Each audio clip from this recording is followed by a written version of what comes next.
Selamat siang, saya Venesius Jemranus Musu, mahasiswa STPM Santa Ursula, program studi ilmu pemerintahan dari semester 3 kelas 3A1. Melalui media ini saya akan memaparkan UAS pekerjaan saya, mata kuliah teori pembangunan. Nomor 1. Penjelasan paradigma teori pembangunan. A. Teori modernisasi menjelaskan tentang proses transformasi dari masyarakat tradisional atau terbelakang ke masyarakat modern. B.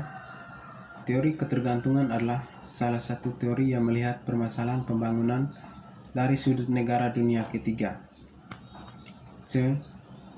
Teori pasca ketergantungan adalah reaksi terhadap teori ketergantungan tapi belum memiliki nama sendiri sebagai suatu kelompok. D. Teori pembangunan manusia merupakan suatu proses untuk memperbesar pilihan-pilihan bagi manusia. E.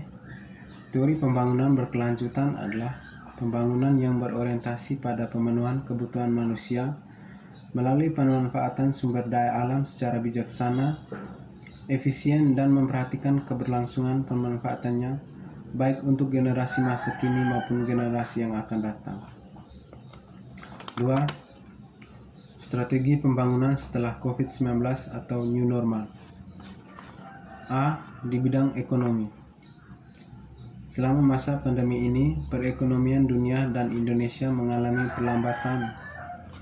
Oleh karena itu, pemerintah membuat strategi di mana pemerintah sudah menerapkan program, target, dan mayor progres di tahun 2020 sampai 2024. B. Di bidang politik.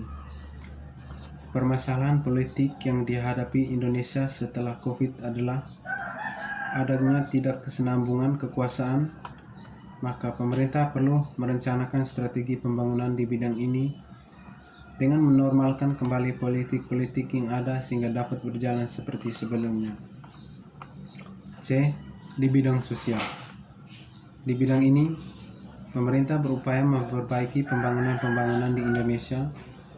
Contohnya, tidak menerima para wisatawan yang datang dari luar negeri karena mencegah munculnya COVID di Indonesia, atau melakukan pemeriksaan yang lengkap terhadap orang-orang yang berpergian melalui kapal laut atau pesawat. D. Di bidang keagamaan. Pemerintah berupaya melakukan perencanaan program-program atau kegiatan untuk menstabilkan pembangunan di bidang tersebut. E. Di bidang lingkungan. Di belakang ini juga, pemerintah akan melakukan perencanaan pembangunan seperti di kawasan hutan lindung, wilayah konservasi atau area padat penduduk, area bidang terjal, hingga permukiman masyarakat. 3. Berdasarkan bacaan yang diberikan, menurut analisa saya, A. Strategi pembangunan people-centered development menurut saya, strategi pembangunan yang berkaitan misalnya para pengangguran yang ada di desa tersebut harus berusaha untuk mencari pekerjaan baik di kota ataupun di luar kota, sehingga mereka dapat membantu perekonomian keluarga ataupun melakukan pengelolaan terhadap sumber daya yang ada seperti bambu dan kelapa. B. Menurut saya, peran guna pemerintah untuk mengatasi masalah tersebut adalah memberikan lowongan pekerjaan kepada pengangguran desa tersebut.